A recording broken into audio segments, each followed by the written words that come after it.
Hello everyone. I'm going to be talking about the role of data engineering and data science and what data engineering encompasses in this context. So remember that there are two main concerns for data engineering and data science. One is big data management, which deals with the enrichment, integration, and storage of data. So we're dealing with big data. It comes from multiple sources, and they need to be integrated either in the form of data warehouses using an ETL process that I'll talk about, or in terms of the more modern data lakes.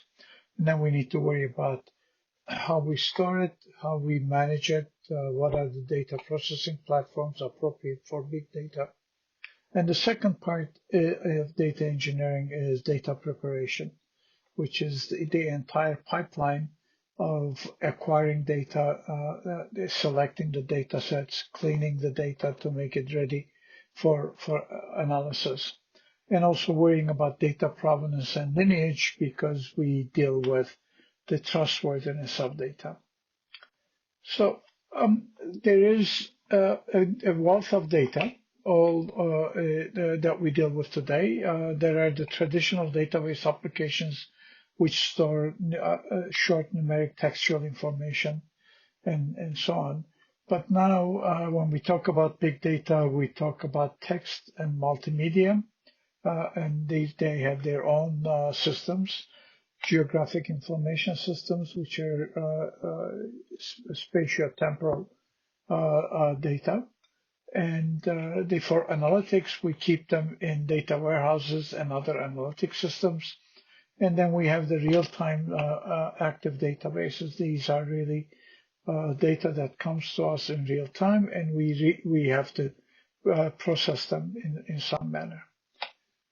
So the plan that I have for this module is to talk about the basics of data management, what we typically teach in database management these days, and then pivot to big data concerns and talk about data integration, and then focus on data quality and cleaning issues, what might be called data preparation and data provenance.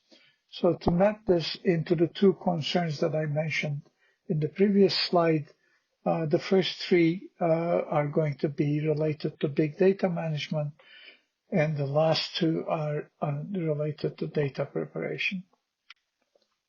So let's start with the basics. The database management systems really emerged in the 1960s. There are two key people that you should know who are related to the growth of database management systems as a field. On the left with the bow tie is Charlie Bachman, and on the right is Ted Codd. They both were influential. Charlie Bachman developed the first database management system using what we now call a network approach, which is almost like the current CRAS. And then Ted Codd came along and basically said that a better way of organizing data is by organizing it as tables.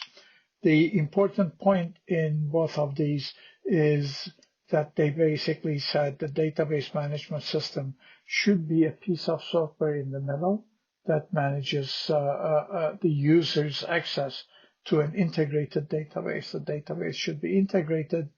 It should not have duplicates unless we choose to keep duplicates. Sometimes we do. And it should provide, the DBMS should provide a query processor and an interface for users here, which is quite easy to use, and the bulk of doing the work should be left to the DBMS. This interface being easy to use, we now call as declarative language. So you tell the system not how to get the result, but what you want in the result. And I'll give you an example. So that's the beginning of databases, and that's really the database approach. Both of these gentlemen have won what is called the Turing Award.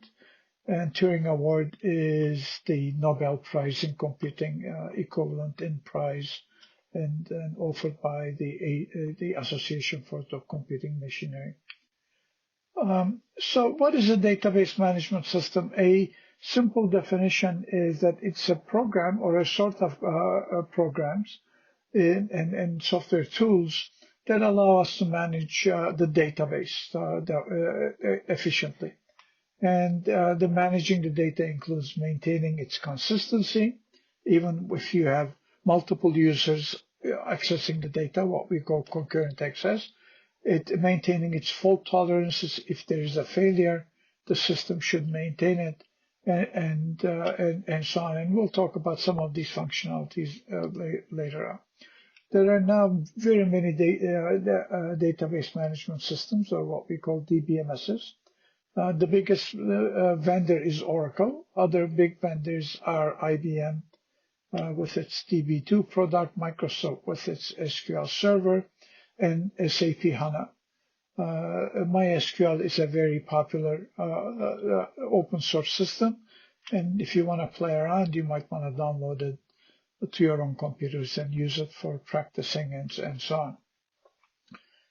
And more recently, many other systems have come onto the scene, partly as a result of big data developments and partly as a result of the NoSQL movement, and we will look at these a bit later. So let's spend a bit more time on the notion of that's underlying all databases. Databases all have what is called a data model, and this data model is the description of the organization of the data at different levels of abstraction. At the logical or the level, we're talking about the representation scheme within the database. And at the physical level, we're talking about how the data is stored and access path, what access path exists to reach the data. We're not going to be talking about the physical model. We'll focus mostly on the logical model. So on the right, I'm showing you a representation. And this is what we call the relational model, which stores everything as a table. And what I'm showing you here are table headings and the column headings. So we have a patient table, which has 4 columns, patient ID, PID, patient name, insurance number, and address. And you can read the others yourselves. So this is basically what a data model is, and we call this a schema.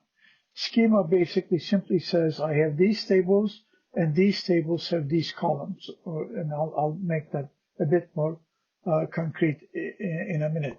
As we enter information about each patient, then we start having rows of this table, and we're filling out the table. So that's the way that you should think about this.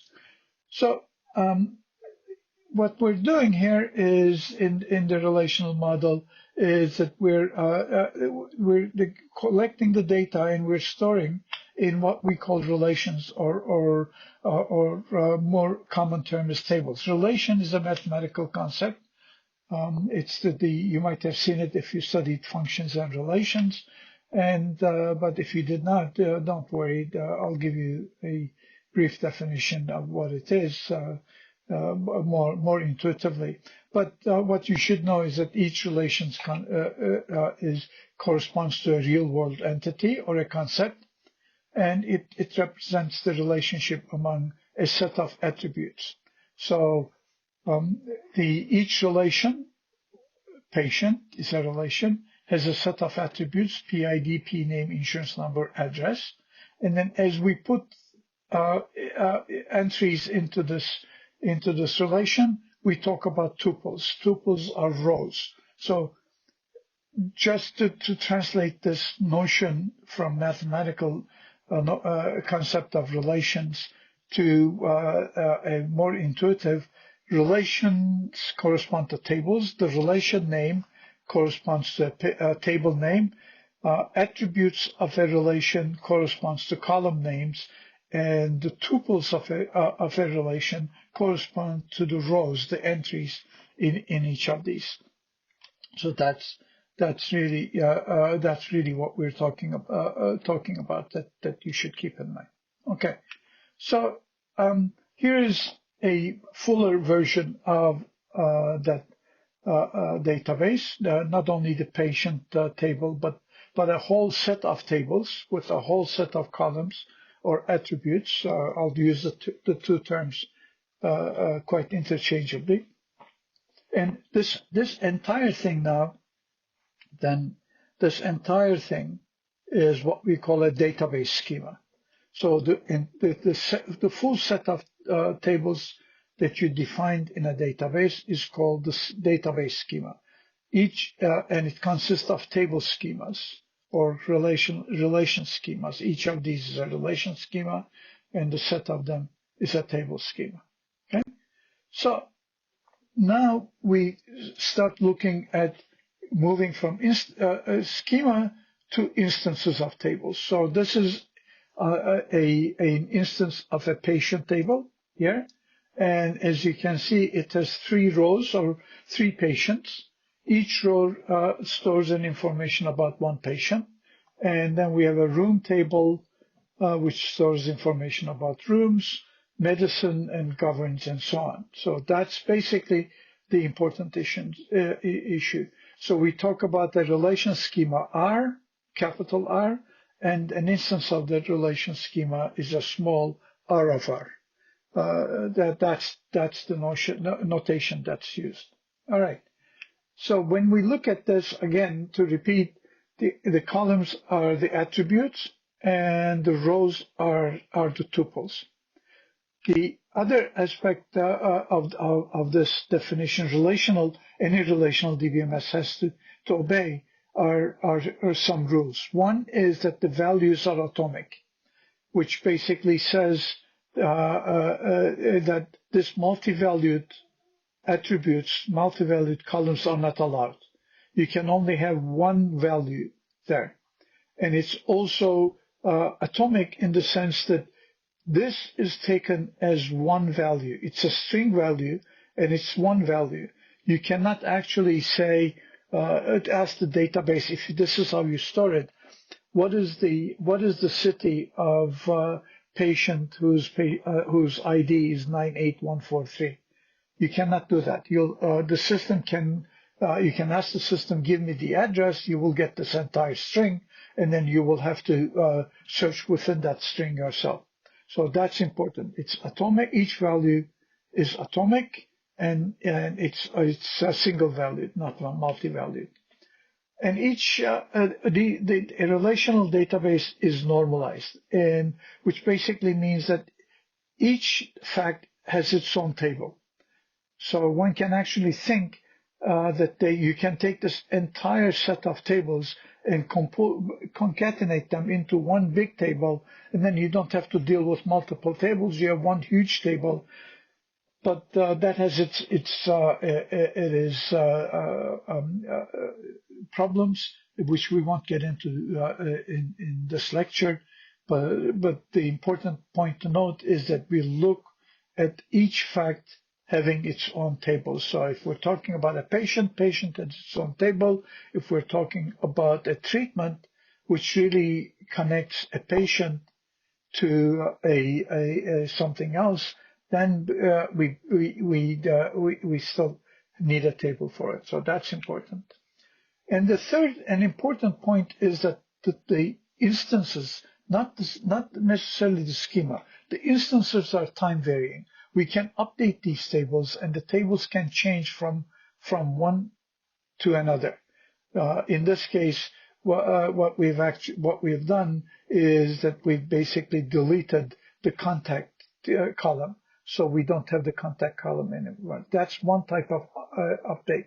But I could actually come and change the contact information for one of the patients, or the address information for one of the patients. And now we have a new instance of the patient table. So these tables can be updated, and so the instances of a table are always time varying. Now you can ask whether there can be changes to the schema, of course, and in this case, what I'm actually showing you in this example is a schema change because I have dropped one of the columns. This changes the schema of this table. So it happens, but schema changes are much less frequent than instance changes. So the updates to the content are more prevalent. Okay. You store constraints in a relational database, and not only the structure, but also rules. For example, there's one rule which basically says every table, every relation has to have a key attribute, which has to be unique. And in this case, patient table has PID as the key, which basically means that you can never have two patients, two rows in this table which have the same PID value. That's what a key means, and we indicate that by underlining the key attribute. The key attribute does not have to be a single attribute. We will see that in some examples it could be a set of attributes, but that has to be there. Now we have another table prescribed, which also has a PID. And but as well as a met code, and as you will see, PID alone is not the key. PID and met code are the keys. And the second type of constraint is functional dependencies. Okay, so the functional dependency basically says if you give me the value of this attribute at the tail of this arrow, then I know exactly what the value is going to be of this attribute. There can be only one value. Well, in this case, of course, it's trivial because if I give you the key, you will always since the key is unique, key will always functionally determine everything else, not only the insurance number but the name and address as well. But you can have other functional dependencies in tables which are large. The third part, which is really important, a constraint, is what we call foreign key. And foreign key here, if you notice, the arrow is from the PID in prescribed table to the PID in patient table, which basically says that values here are really foreign keys of this one. PID is naturally the key of patient, and I'm using this as a foreign key, which imposes certain constraints, which basically says you cannot have any PID value in the prescribed table that is not in the patient table. That's important. That is important. So it has to exist in the other table. There are other things, but that's enough for us. So the relational databases can capture constraints as well. Now let me talk about how we access this. I talked about the fact that we want to make access easy, so we look for declarative query languages, and we state what we want in the result, not how to compute it. So let's look at an example.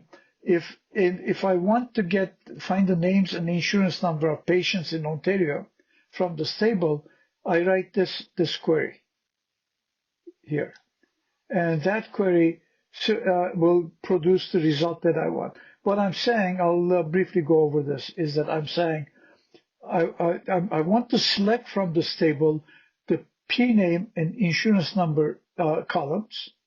So the result is going to have two columns. And I wanted to select these columns from the patient table, so that's what I represent. And the condition I want to hold on all of these tuples or rows in the result is that the province has to be Ontario. So if you look at this row is in the result, this row is in the result, this one is in the result, this one is in the result, but not this one. Okay? So in SQL, I've specified what conditions I want in the result. I can be more elaborate and basically look at a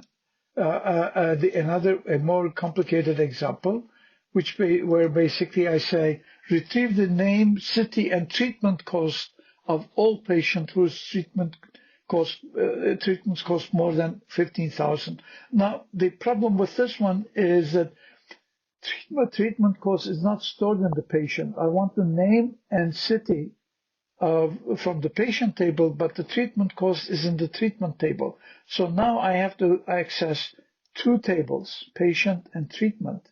And I have to actually say that a condition that has to hold is this one, which is now, this type of query is called a join query. I'm joining two tables together and then I'm using a particular predicate on them to get the result. Okay, I won't get into this more, but there are many online sources for learning SQL, which is the standard language for relational databases that you can look at. Okay, so that's all I want to say about the basic data management basics. Let me turn to big data concerns now. There is really no good definition of big data. We'll talk about the 4 V's, but this was from U.S. National Science Foundation Big Data Proposal Solicitation, and you can read the definition. This is as close as I found to a reasonable definition. It does make a good point. And this definition encapsulates the 4 V's that we typically associate with big data. What are the 4 V's? The 4 V's are the volume. We're talking about very, very big volumes of data. Big data, large volume of data. We're talking about data in the petabytes, which is 10 to the 15 bytes, and even approaching zettabytes, which is 10 to the 21, 10 to the power 21 bytes. So a few examples. A report from Google in 2016 said that YouTube required 1 petabyte. Remember, 1 petabyte is 10 to the power 15 bytes. 1 petabyte of new storage capacity per day to accommodate user uploads. That was in 2016, and now it's more like 10 petabytes per day. That's huge. Facebook stores 250 billion images, and each image takes a lot of space.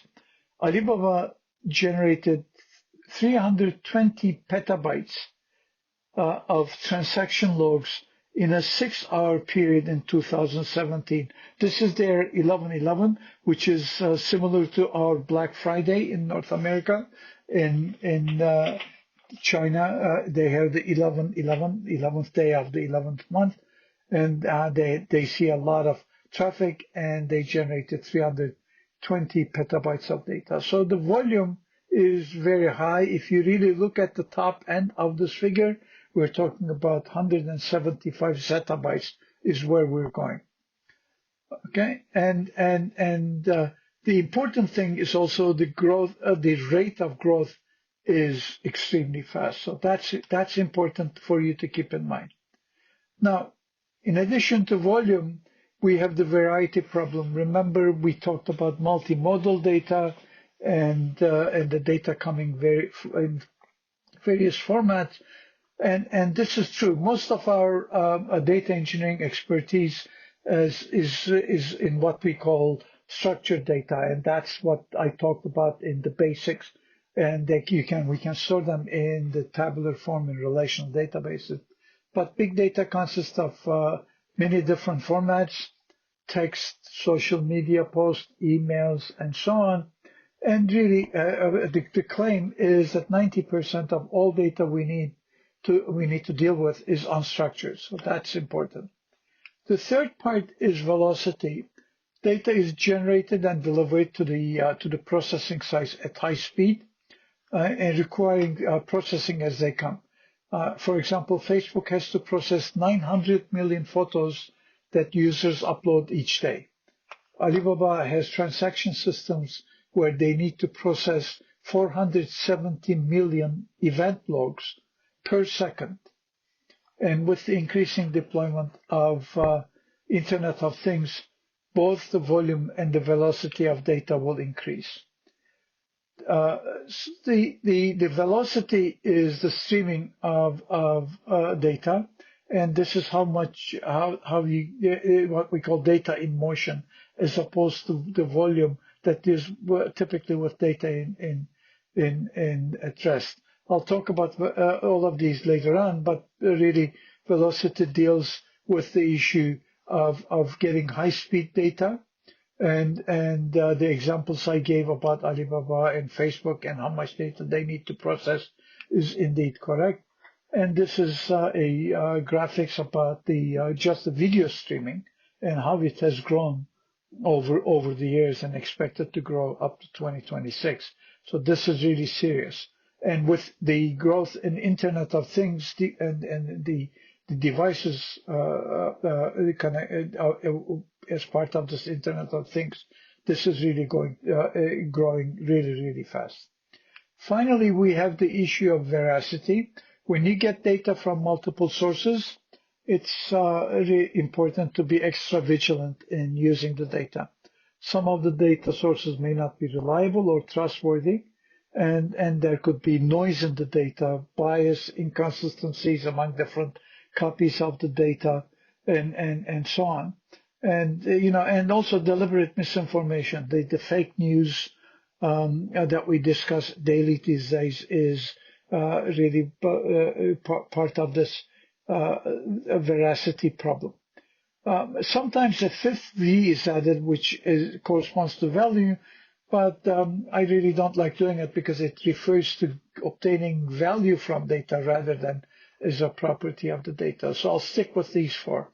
And I'll spend most of the lecture is going to be how do we deal with these properties of data. Okay, and so that's really our concern. How can we manage big data? And can we do it with relational databases? Yeah, we can, but it is problematic because the relational databases are really designed for structured data. And when we get this unstructured data, we can make it fit, and there are extensions to relational databases to get it done. But for variety for different type of databases, different types of data, people have developed different type of databases, and I'll talk about that. And these four V's are usually considered to demand more flexible processing and more scalability than what relational DBMSs can provide. And the flexibility is needed because you may not always have a schema, which is required in relational DBMSs. And we may not always need SQL, and not needing both of those may allow us to scale out really well. Scaling meaning as the data sizes grow, we can keep up with the growth in data sizes and still process data in reasonable time. So that brings us to NoSQL database systems, and we deal with variety in this case. NoSQL databases is a response to dealing with the variety aspect of big data. And there is no good definition of NoSQL, but any DBMS that's not relational and that does not have the restrictions of relational databases that I talked about is considered a NoSQL. If you look at these patient and treatment quote unquote tables here, you will see that they're not really of all of the same schema. In some rows, I have street, city, province separated. In other cases, I don't. In some of these, I have contact information, which is multi-valued. In others, I don't.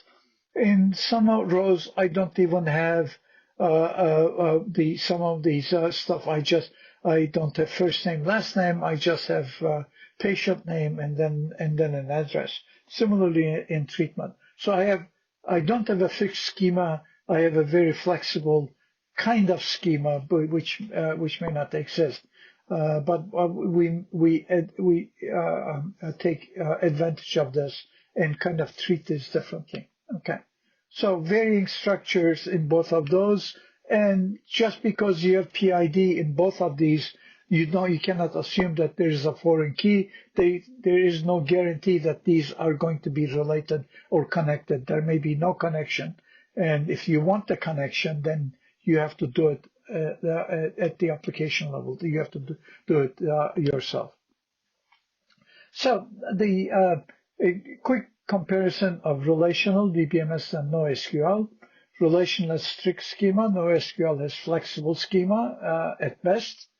Relational has strict consistency. It will always check the database to make sure you do not violate any of the consistency, the constraints that you've specified on the data. NoSQL says, well, some inconsistency is okay. We will go for eventual consistency, which basically said eventually, sometime in the future, the database will catch up and it'll eventually be consistent. We use a high-level query language with complex queries and complex query support in relational. We have no query support in SQL, in NoSQL systems. Usually, although some of the systems have started putting SQL on top, but most of these are very simple retrieval. Give me a key and I'll retrieve the value stuff. Scalability is of course possible in relational systems, distributed database, and so on. Distributed relational databases provide that, and parallel databases, but they cannot get as high as NoSQL systems typically because of the consistency requirements and so on. So what are the NoSQL types? There are really 4 types of NoSQL, and these are the key value. And I'll go through each one quickly. There's the white column or column-oriented approach. There is document databases. There are graph databases, and the fifth one is added here, which is called multimodal databases or poly databases, which really combine a number of these 4 basic types. So let's go through these one by one in turn.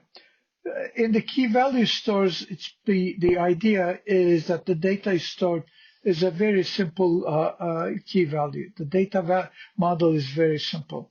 So even though I have these tables, a database consists of these tables, and I have these tables are all, everything stored there is a key value pair. So if you really look at it, I have a key, which is the PID, and the value. I have a name, P name, and a string value. I have an insurance number and an insurance number. So everything is stored as a key value. Here as well, I have the address as a key value pair. Now, if you really look at this, even the table names are key value. So I can ask the system, give me the values of table, and it will list you what tables names there are. So the value could be anything, text, binary data, structured data, even what have you. And the queries are very simple. There are really 2 fundamental primitives. One is put. I'm giving you a value with its key. Put it into the table, and for retrieving, I'm giving you a key. Get the value that has that particular key, and that's it. That's basically nothing more. And of course, I can do range queries, which is that I'm going to give you a range of keys, I want you to go and search the patients with IDs between 1,000 and 2,000. Bring me the values of all of these kind of stuff. So that's also possible, but this is a very simple organization. And there are a whole set of systems that have been developed for this, and I've given the examples. So white column systems is really violates the relational maxim of each fact has its own table, and it basically says everything about an entity I'm going to put together. So if I have a table patient and I'm basically saying that I'm storing information about a patient. Everything about that patient is going to be in one entry.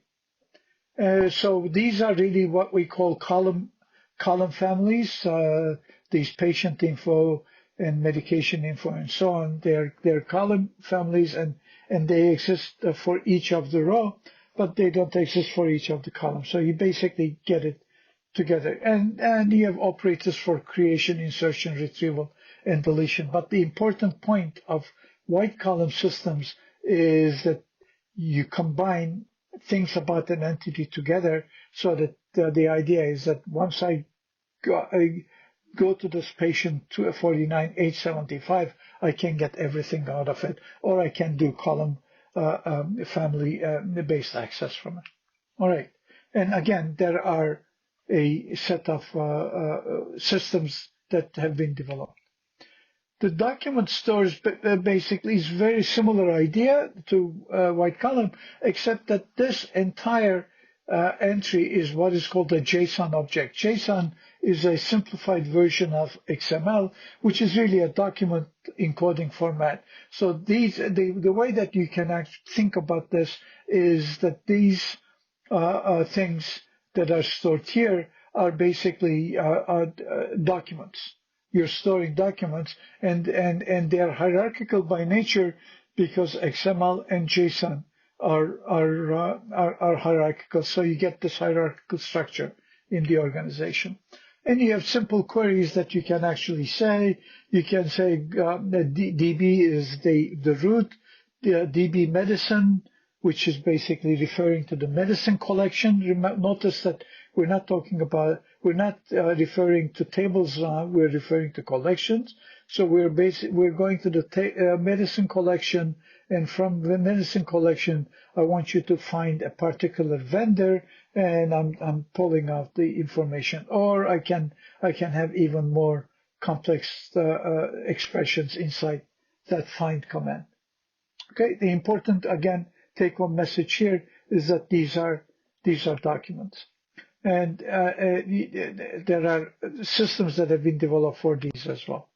Finally, graph databases, which is a topic that I work on, which represents entities as vertices of a graph, and the relationships between these entities as edges between those vertices. And graph databases are really very, very good when relationships are important. You want to represent relationships as first-class objects, so you want to capture them in your data model. So the data model is basically a set of vertices and a set of edges between these vertices. Okay, so this is a social network example. Assume it's a Facebook. So each of these are users, and the edges are friends.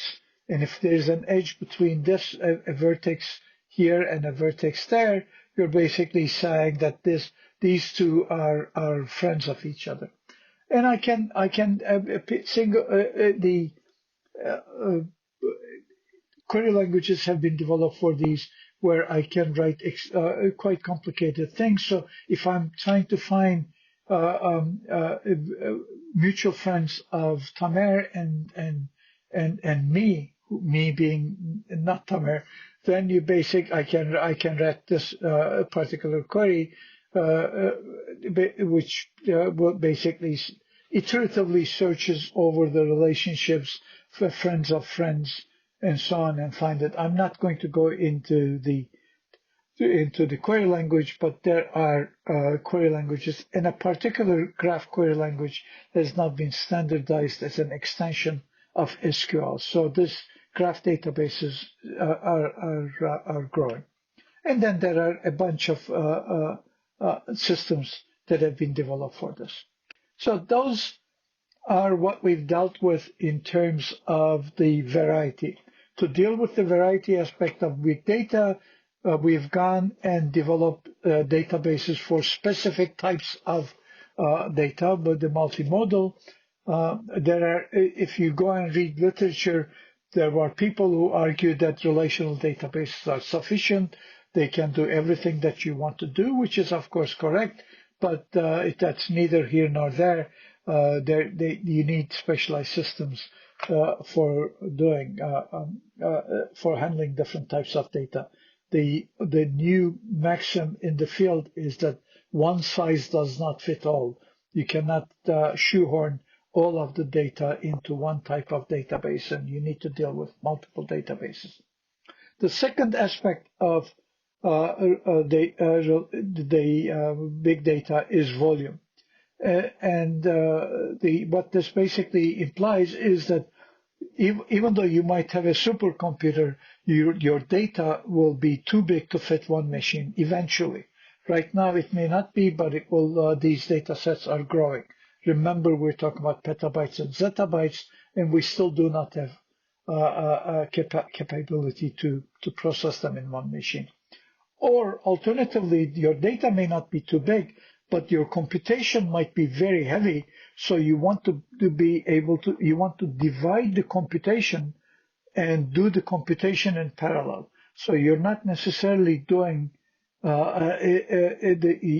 not dividing the data, but you're dividing the computation. Or you could be dividing both to get to be able to deal with large volumes of data or heavy computation over data. Some of the analysis tasks are very computation heavy, and relying on a single computer, a single machine to do it is not sufficient.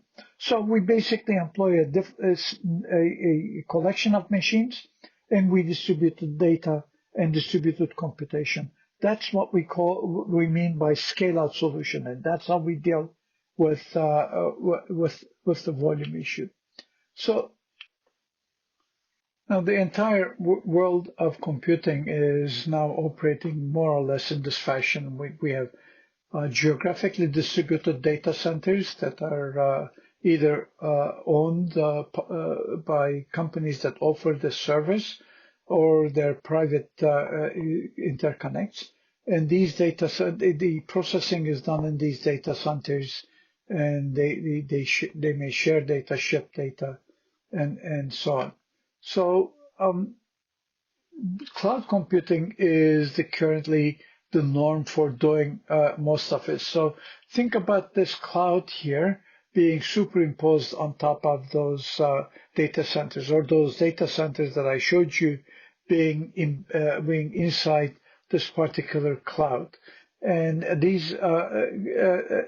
those data centers, this cloud could be a public cloud, such as those are provided by Amazon and Google and so on, or some big companies might have their own private clouds.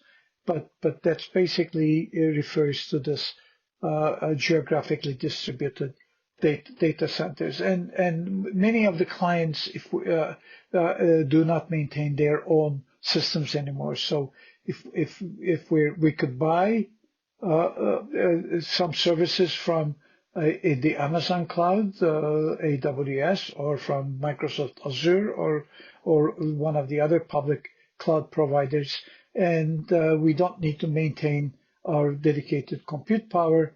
And so that's much more cost efficient. We pay for use, and we don't have to really have these high maintenance costs. It's the other important context of cloud is what we call elasticity, which is that if tomorrow I need more resources, I can rent more resources from these cloud providers, and the day after, if I don't need those resources as much, then I can release those resources. So my resource usage can fluctuate, and my cost can fluctuate, and I don't have to maintain an infrastructure for peak load. So that's a very, very important motivation for cloud computing. And these clouds can operate in one of many ways. A cloud can operate in multiple modes, is what I meant to say. So you can either operate it as an infrastructure as a service. So I'm a client, I go and I basically say, I want 3 machines with these characteristics, and I want this much storage. Just give them to me, leave it alone. Then I'm going to put my own system on it, an operating system, etc. I'm going to run it myself. That's infrastructure as a service at the lowest level. Then at a higher level, I can ask for platform as a service. I want you to create a platform with these characteristics and run the operating system, etc. And I'm going to run my own application on top of it. And that's a platform as a service. And then software as a service is basically I'm buying the software from you as well. So the cloud provider could have its own DBMS, for example, and I'm saying I'm going to put my data into your DBMS. I want your software as a service, and I need to be able to use it. And each of these are different, but important. The move to the cloud is increasing. So this is from the 2023 study. The cloud constituted more than 50% of deployments, and the expectation is that in 18 months, when we're coming close to the end of that period, 63% will be in the cloud. So cloud computing now is driving a lot of what is going on. And so the parallelization or the dealing with volume should be considered within the context of the cloud. So what is happening inside each of those data centers that I talked about? So one important issue that you see here is that you do have a large number of compute nodes here. This is where you get the parallelism. It is a parallel system with a large number of compute nodes. And these compute nodes share access to storage. I'm not going to go through this in very much detail, but the important thing to notice is that all of these share storage.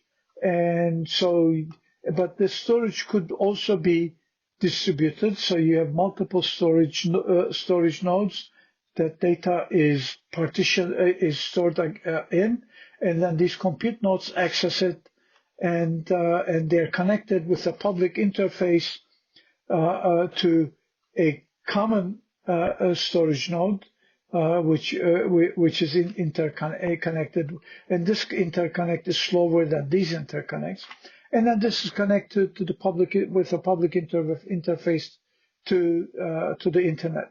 So this is the way that you should actually think about this is that this is one data center, and then you have more of these data centers to get to that geographically distributed architecture that I talked about.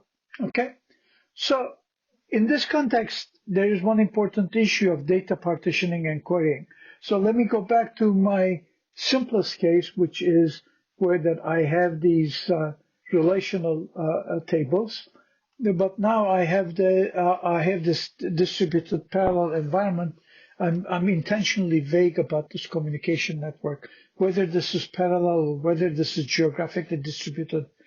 I don't care at this point, but I need to be distributing data, and it's possible to partition so that you put Ontario patients all in one compute node, Alberta patients at a different node, and BC patients at a different node. And similarly, you can do the treatments in the same way. And notice that in this distributed context, I can even replicate. So Ontario patients are not only in compute node 1, but I also told them in compute node 2.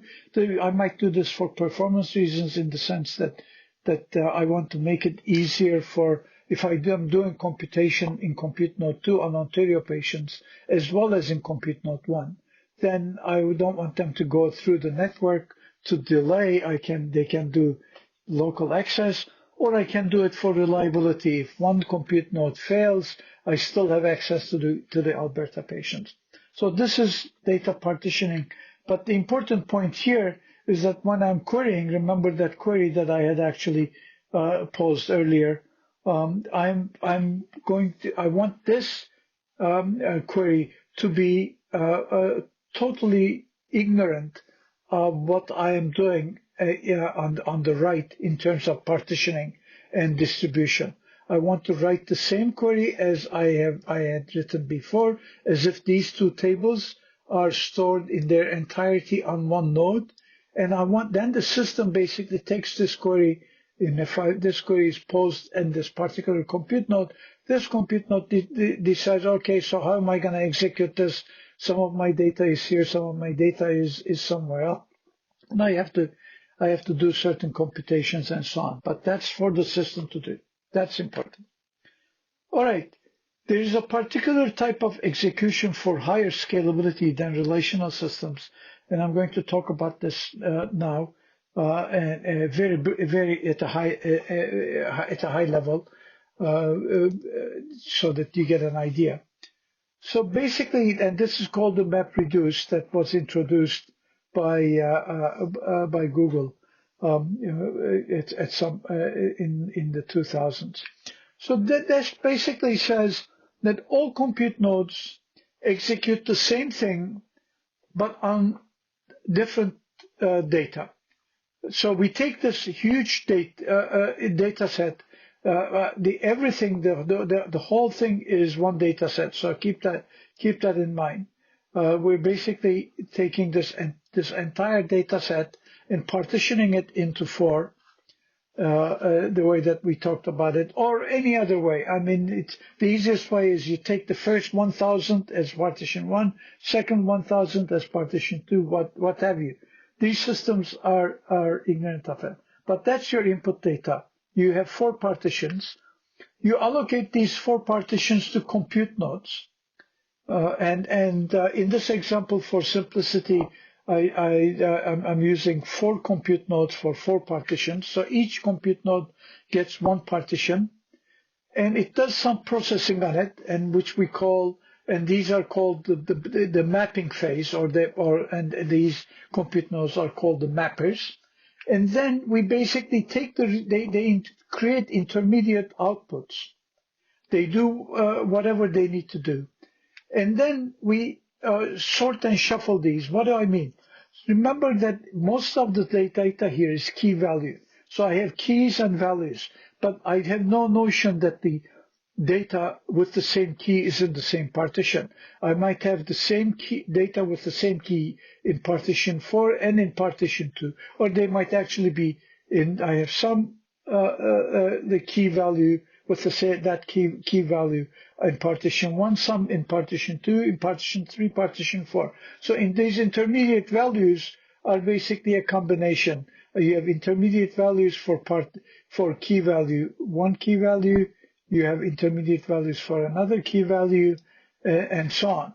So at this sort and shuffle, what we actually do is that we take all of these intermediate outputs with the same key and send them to one compute node, which we call the reducer. That's part of it. And these reducers now do their own thing. Remember, you don't have to have the same number of reducers as the number of keys.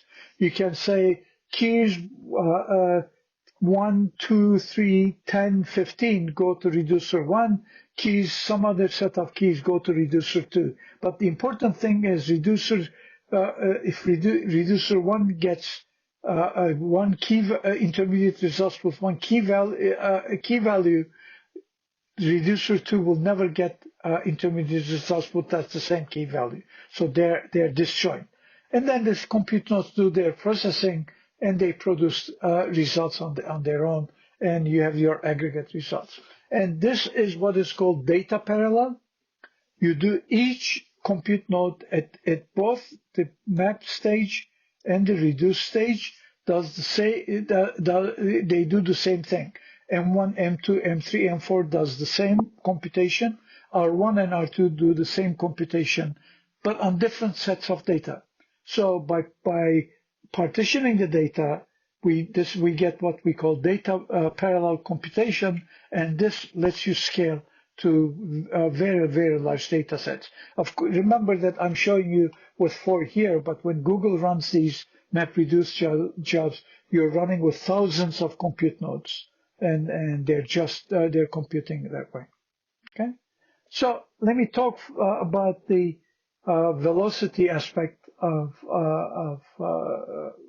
data or big data. And this is the recognition that the data is not static, but streams into a processing center. This happens in many cases. Streaming video and music we're all very used to, but sensor data, if you deployed sensors in a place, the sensor data continuously sends you data. In some parts, experimentally at least, they've installed sensors underneath roads. So the road network has a bunch of sensors, and they send traffic data continuously. The sensors are installed in hazardous environments like nuclear reactors, and these sensors continuously send data, and they're processed, and you look at the data. Financial tickers are these as well, and the common aspect is that you get these data streaming from multiple sources into a processing center where you have to process them. And that's the velocity aspect. And they could be coming in very high speed. The streaming data has two characteristics. One is that they could be coming at very high speed. The second characteristic is that they never end. You never see the end of the data. So the data in formal terms is unbounded. You keep getting the data, and you need to deal with it. So, well, let me show you an example of how data streams. So let's talk about a reading sensor stuff, which basically sends you some ID number, a reading, and a timestamp and this is coming continuously over time. So at time 5, you get a reading which basically says my ID is 1342, and I have this following reading and the timestamp.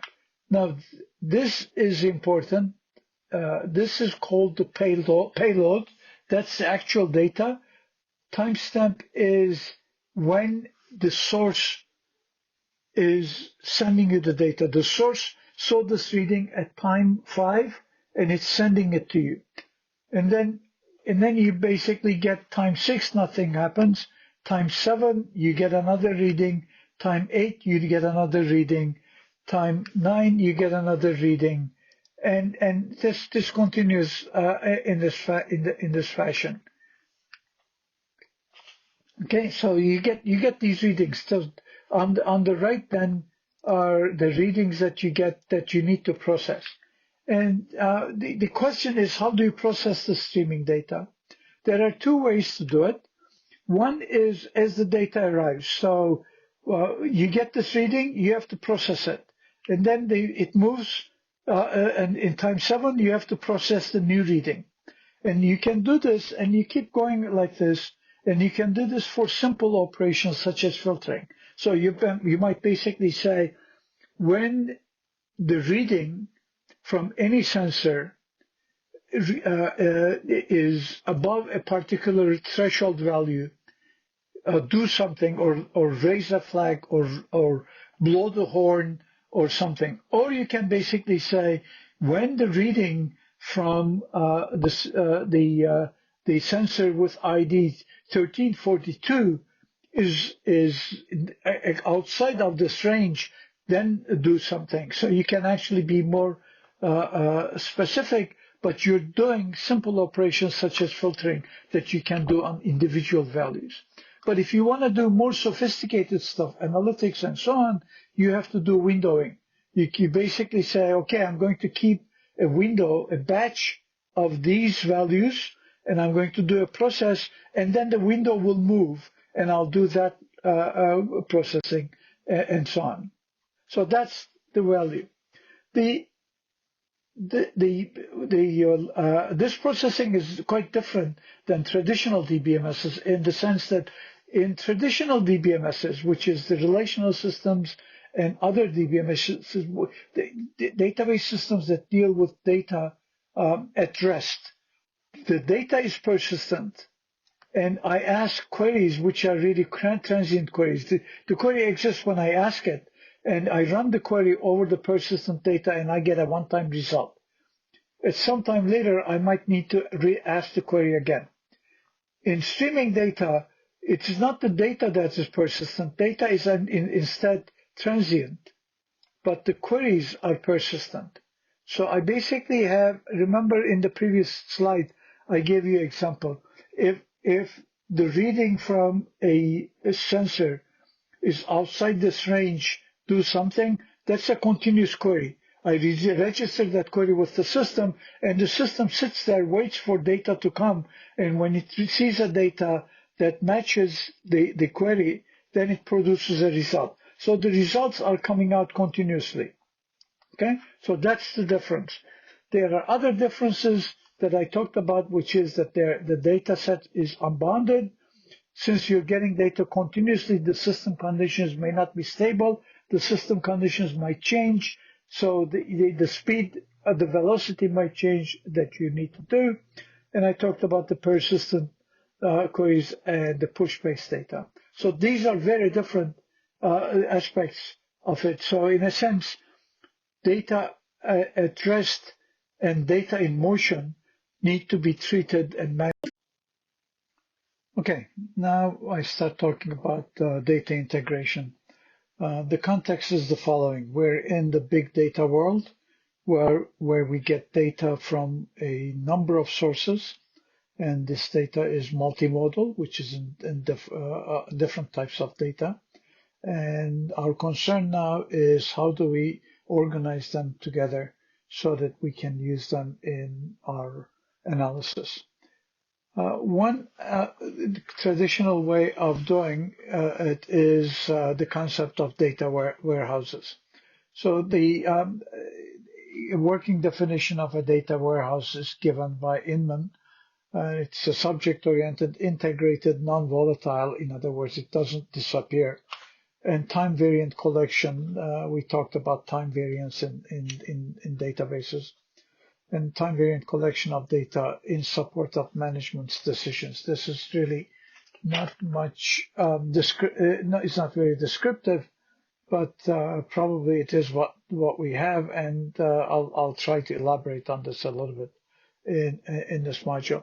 So, the important characteristics are that data comes from multiple sources, and we're talking about tools to make business decisions quickly and reliably based on historical data. So we collect data over time. The data is changing, time varying, and then we reflect that in the data warehouse. Typically, what we're doing here is exactly shown here. We have big data sources, and we go through what is called an extract, transform, load process to put them into a database so that downstream tasks such as online analytical processing, other data analysis techniques, and querying can use this data that is in the data warehouse that is collected. So one important aspect of a data warehouse is that the data warehouse has its own schema. In other words, there is a way that the data needs to be stored in the data warehouse that somebody has designed. And this extract, transform, load, or ETL process takes the data from the sources, extracts the data from the sources, transforms them into the schema format that the data warehouse has, and then loads them into the data warehouse. So that's why it's called the extract, transform, load. In some implementations, the load and transform are transposed. So you extract the data, load the data, and then transform it to match the schema.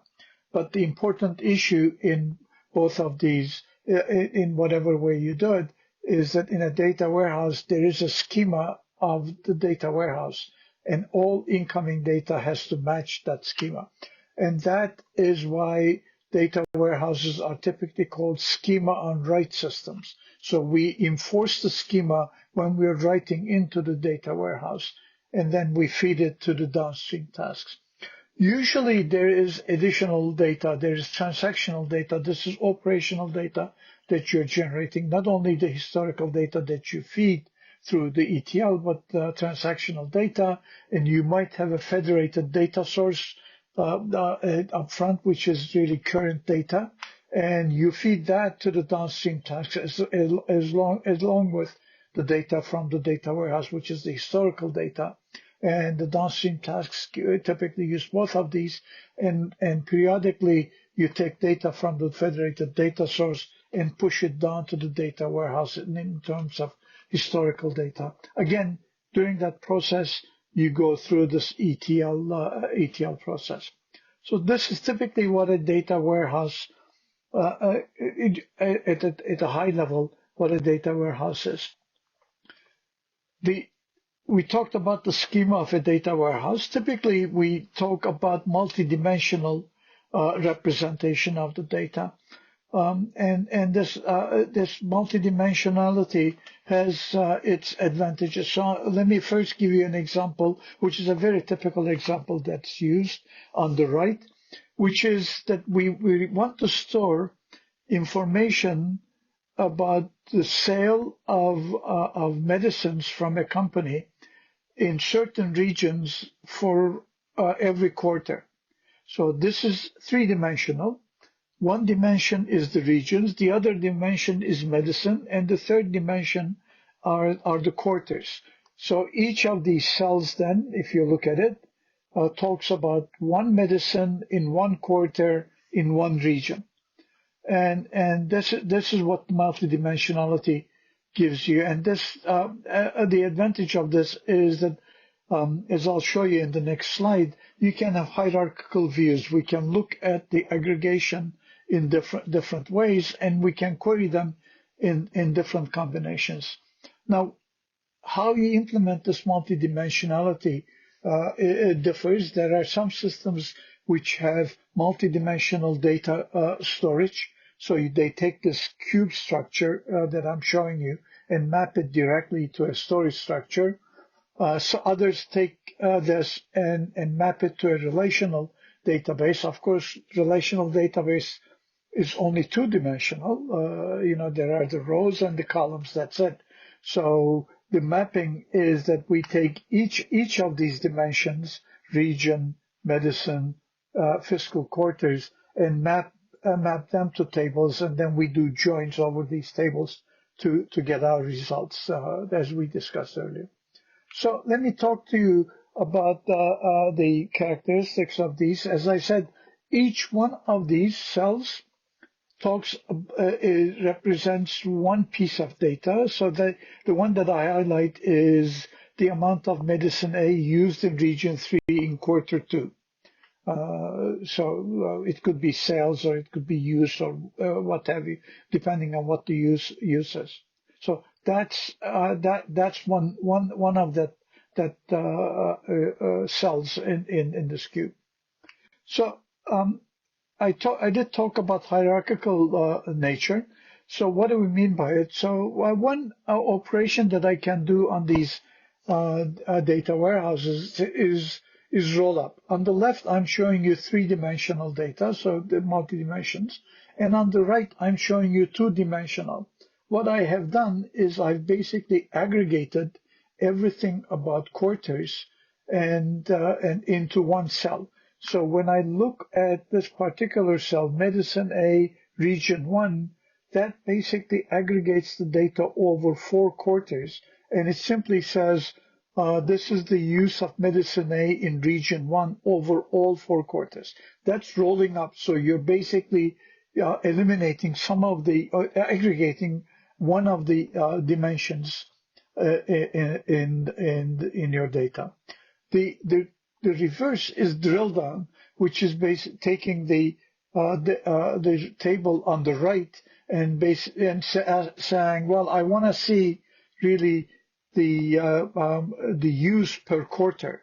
So in that case, you're going down back to the three-dimensional. Of course, you have to store enough metadata in the two-dimensional to be able to extract, deaggregate the data into the 3 dimensions. So those are 2 important operations. The third operation is what we call slice and dice, which is really picking a one dimension, one aspect of a dimension and another aspect of a dimension, and just looking at it either as one slice horizontally or one slice vertically. In this case, the orange slice shows the sales given in a region in a given quarter. So it's based across all medicines. How did we do in that region in this quarter? That's the operation. So all data warehouses support these three basic operations. When we come to data lakes, which is far more modern, the picture is not as clear because these are newer. And the best definition I can find for data lakes is this paper by Nargesian et al., which basically defines a data lake as a massive collection of data sets that may be hosted in different storage systems. Well, that we know. May vary in their formats. That's unique because it's basically saying that the data in this data lake could have different formats, not a single schema as we discussed before, may not be accompanied by any useful metadata, or may use different formats to describe their metadata. So the sources, we take the data as raw from the sources and put them in rather than doing anything, and they may have their own representation and their own metadata. And of course, they can autonomously change over time.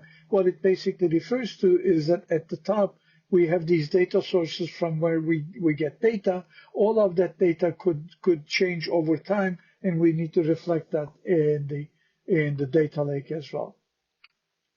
So if we go back to this picture that we did, we have the same process, but notice that we do not.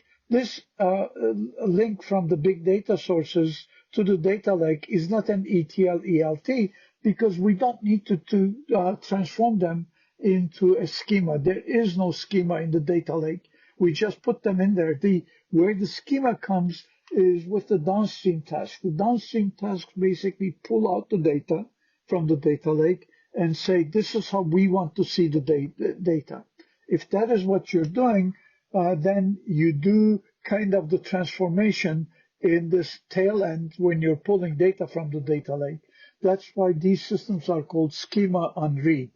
We read, and as we read from the data lake, we apply the schema, we transform it to the way that the downstream task, the applications want to see it. The one characteristics of these data lakes is that they are easier to participate because the sources don't need to do anything, and I don't have to have elaborate ETL pipelines to get the data in. But they're harder to use because I have to do the applications have to do a lot of job at the end. But the data lake has the data sets, and then we can basically pull out what we want for the particular purpose.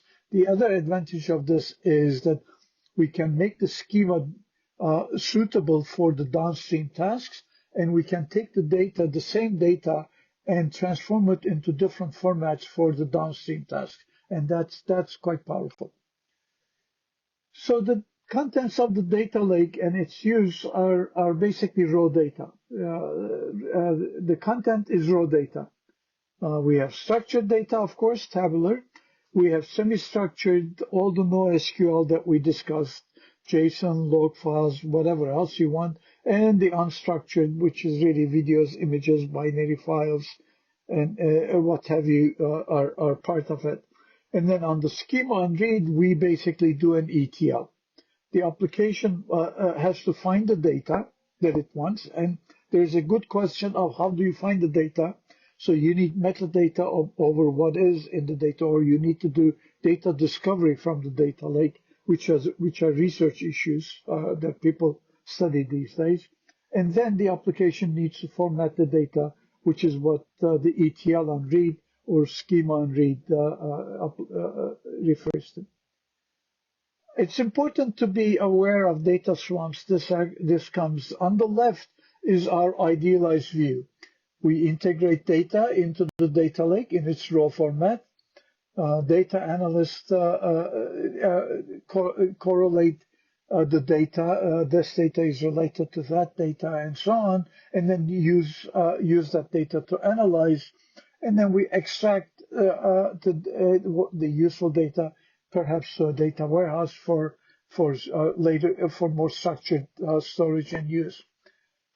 What we typically get in practice is on the right, which is called referred to as a data swamp, which is that data as you dump in all the data in its raw format, data gets out of hand and out of control, and you don't know what data is there. And I talked about the data discovery problem, and data scientists have a hard time correlating data, finding what the relationships among data are, and it becomes a mess, and that's the data swamp, and we need to watch out for it. It's just that there needs to be some principled way of creating the data lake, right? Rather than saying dump everything you've got and we'll sort it out at the end when we're using it.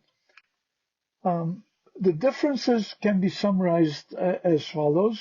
Data warehouses are simpler to architect because we have a schema and we basically design it just like we would design a DBMS using that.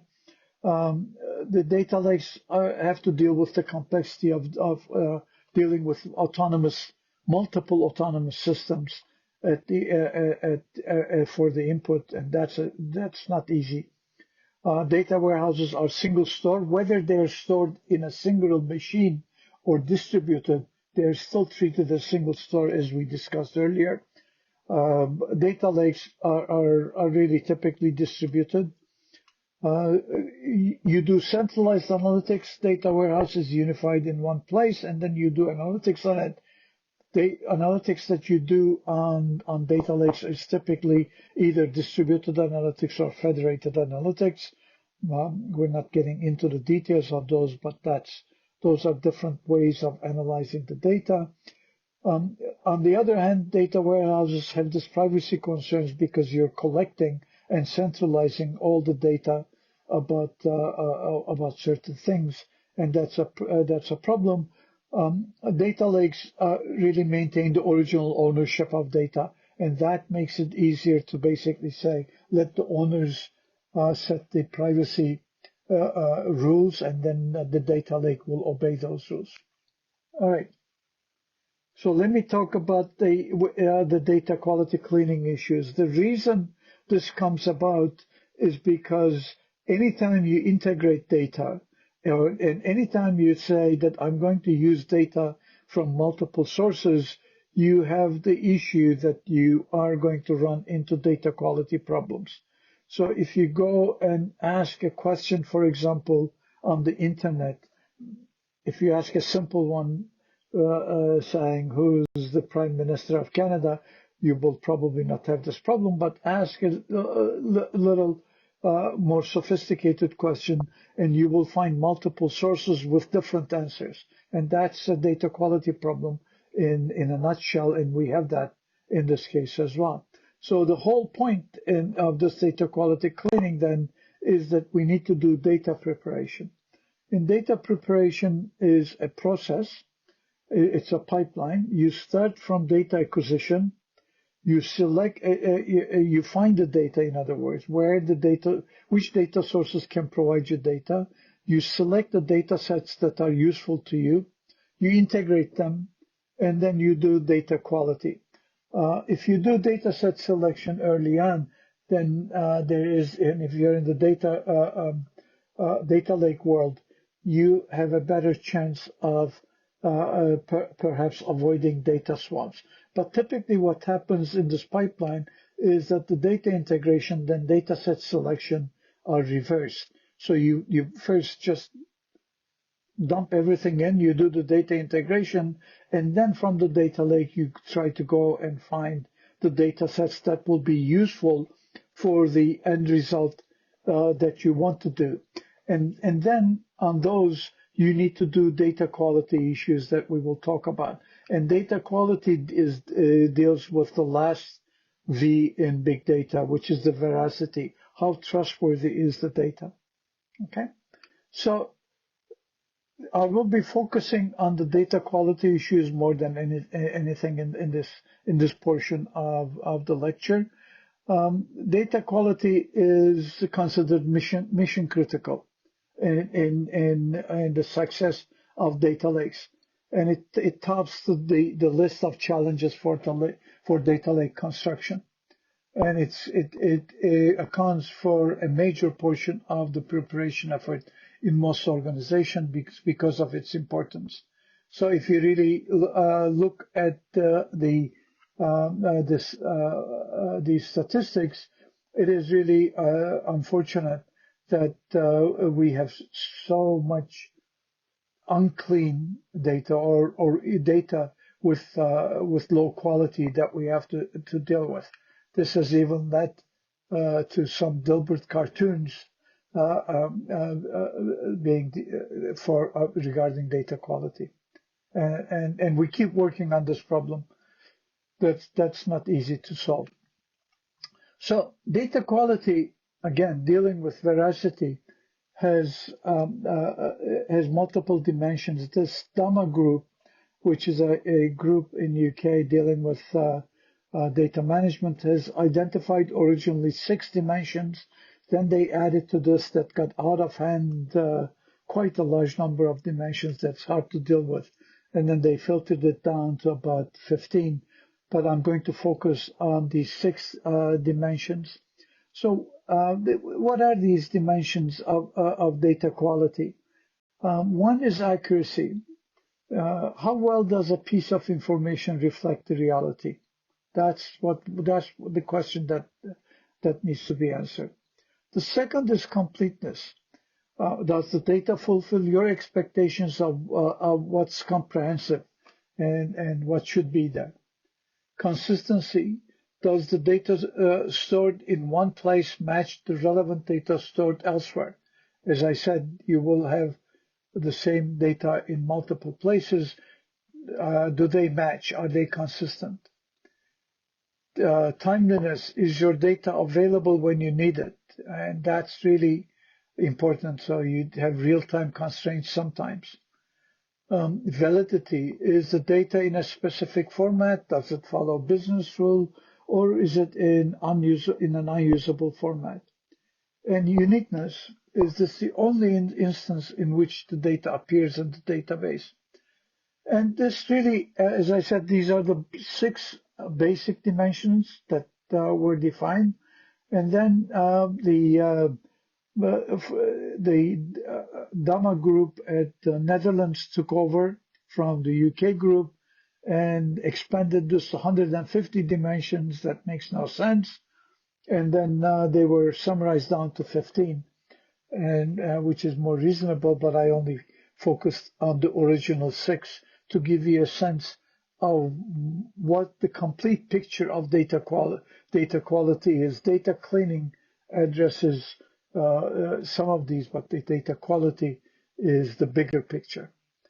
So let me zoom in on this data cleaning problem, which has been studied quite a bit. So what do we want to do in data cleaning? A number of things. We want to remove errors in the data, obviously. If there are missing values, which there will be, can we deduce what these missing values should be from other sources and fill them in so that we don't have null values in the data? If the data comes from multiple sources with different units and formats, we want to transform them into a common format. And if we are thinking about this in a relational sense, you're basically getting data in tables with different columns and different column names. So how do we align them? Does this column in this database mean the same thing as this column in the other database? What is the alignment between those? That's important. And if there are duplicate records that have information about the same thing, then we want to remove the duplicates. And if there are integrity constraint violations, we want to fix them if we can fix them. and at least flag them for for someone to fix them. The upshot of all what we want to do is we want to do a data unification. In other words, we want to get an authoritative record of each data item that we want to store. And we're getting this data from multiple sources in multiple formats, in different things with errors in them. Can we resolve all of these to get one authoritative record for this person? So if you think about the patient, for each patient, we may have records scattered from in different sources. Can we get one authoritative record for each patient? And as we get this unified record, can we do some data repair in the process? That's the objective here. So the design space for detecting errors is quite rich. They're covered in this book by my colleague Ihab Ilyas and his former student Shu Zhu. I'm not going to go too much into detail into this, but these techniques for error detection can be classified in terms of the type of errors they can do. Can you do automated detection or human-guided detection? And where do you detect? Do you detect it at the source, or do you detect it after you integrate at the target? Where do you do this stuff? And this is a rich design space where people have designed techniques. So let me talk about this data unification, and I'm going to be simplifying the discussion, assuming that the data sources are relational. So we get tables, and what we want to create is another relational target. So we want to create a table. So just to make this easier. So what we really are concerned here in the schema mapping is that how are the schema entities in different repositories mapped to each other? What are schema entities? Table names, column names, and those are the fundamental things. And this is done as part of the ETL process. Look at the bottom here first. We have 3 records, metcode, name and administration, code, name and use, and then in the French version of this table. And what is unique, what's unifying these is that each has a medicine identifier, but stored perhaps in different formats, but under different column names and so on. And what we're trying to do is to unify these by doing schema mapping, by basically being able to say what is called metcode in this first table is the same thing as code in the second table, and so on. So if you look at this picture on the right, this shows you a tool, a visual tool for doing the schema mapping by an expert, where you display 2 schemas, one on the left and one on the right, and the expert goes in and basically says, well, what I have URL here corresponds to URL here. What I call contact person here corresponds to something else here. Even the names even if the names are different, these arrows visually are doing schema mapping. This schema concept on the left, schema element maps to this schema element on the right. Okay, so that's and there are tools, visual tools like this that people have developed, and that's part of this unification process. Again, part of this data unification is also data duplication, deduplication. Deduplication means eliminating the duplicates.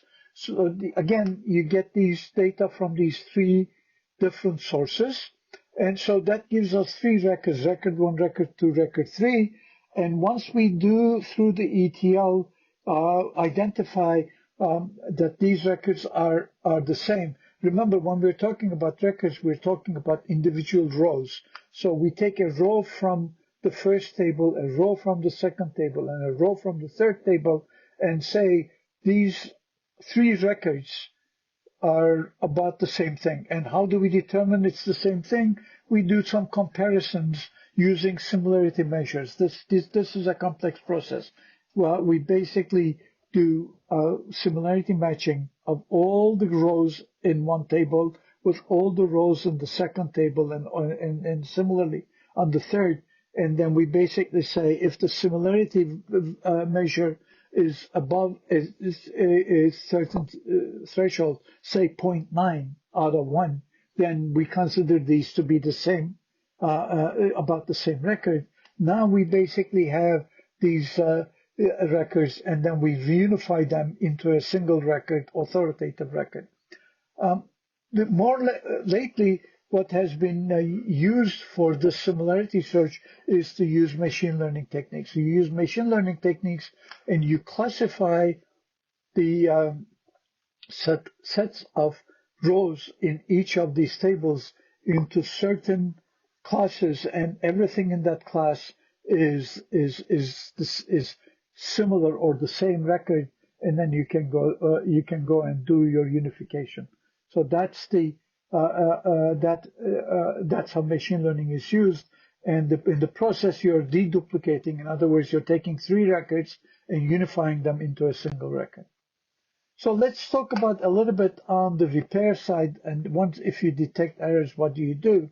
So the relational tables I showed you at the very beginning were very clean. They followed all the relational rules and so on. But real life is not like that. So real life are going to have empty cells in these tables, what we call null values. And if you really look at this example, Jiang Ni has no insurance number recorded. Tom White has no province recorded. This could be for various reasons, but that's what it is. And these null values are very hard to deal with, because they could mean different things. It could mean that this doesn't apply. You cannot have this value for this particular user.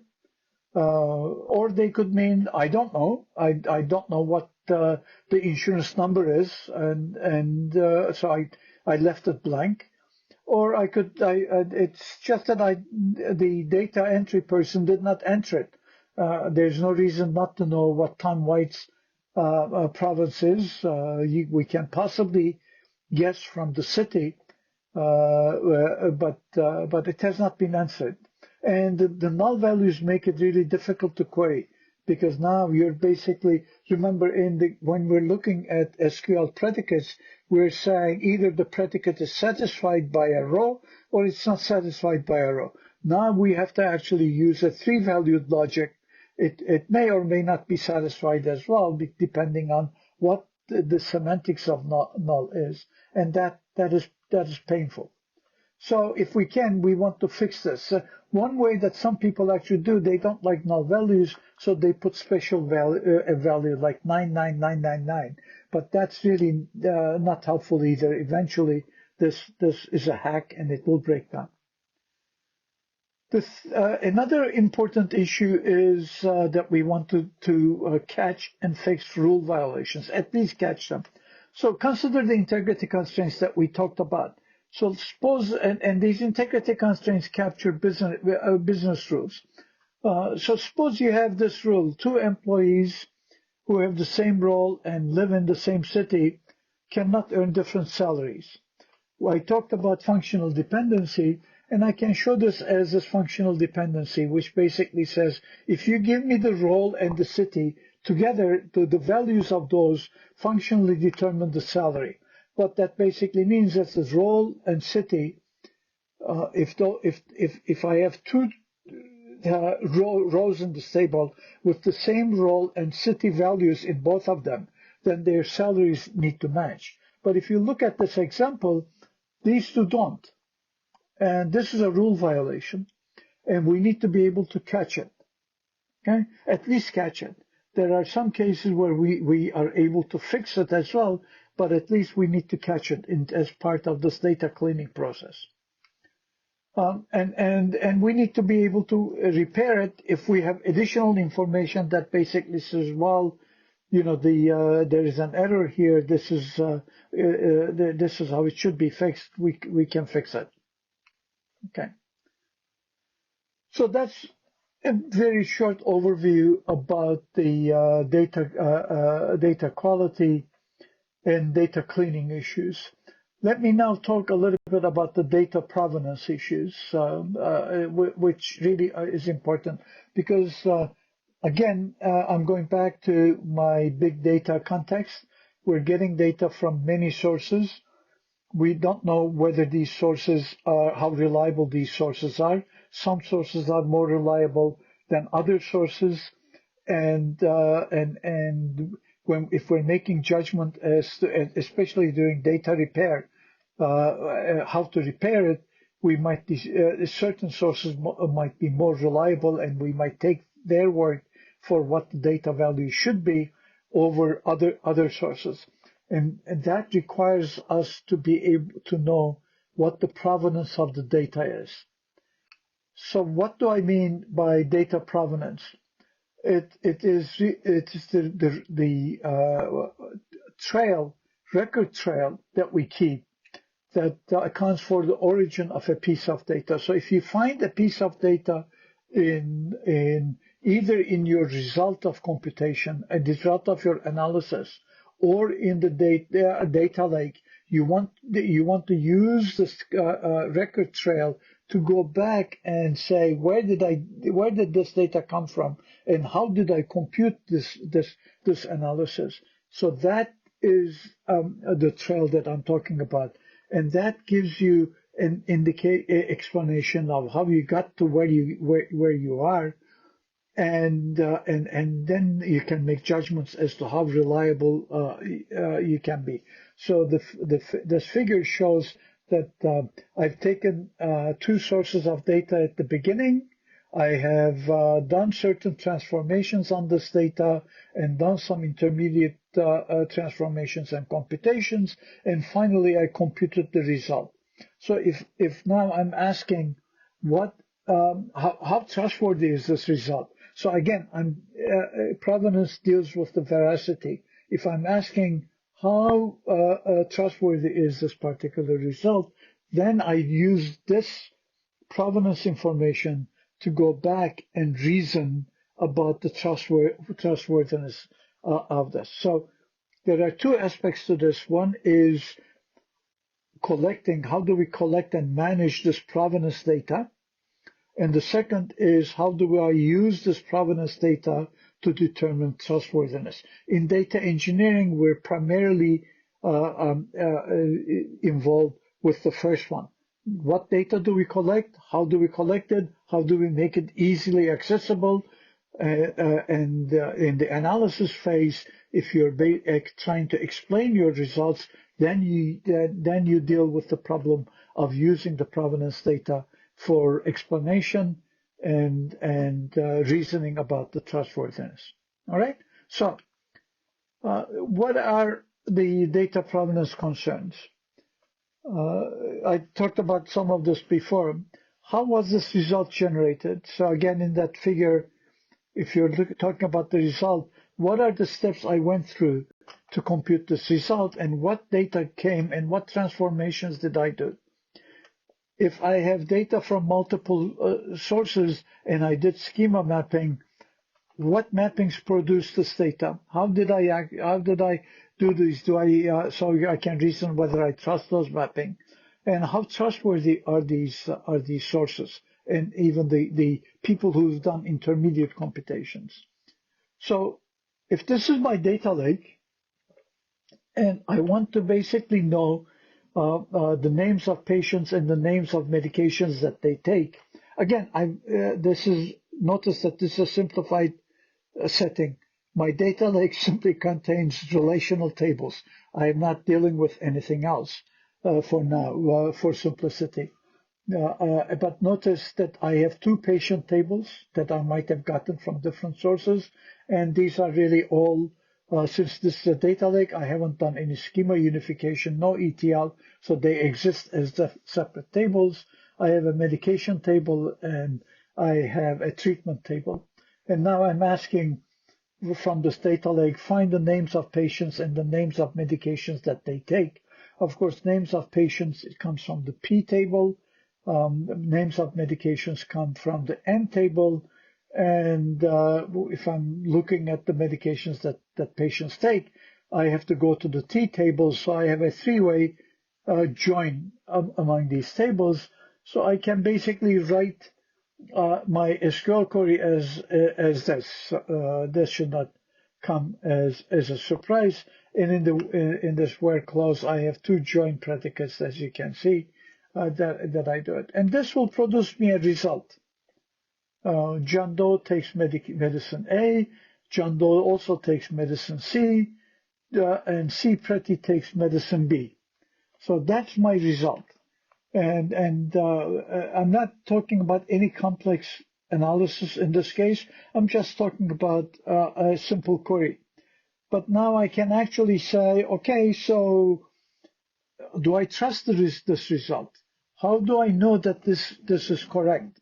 Is this really something that I can do further analysis on, and I can use this result in something else that I do?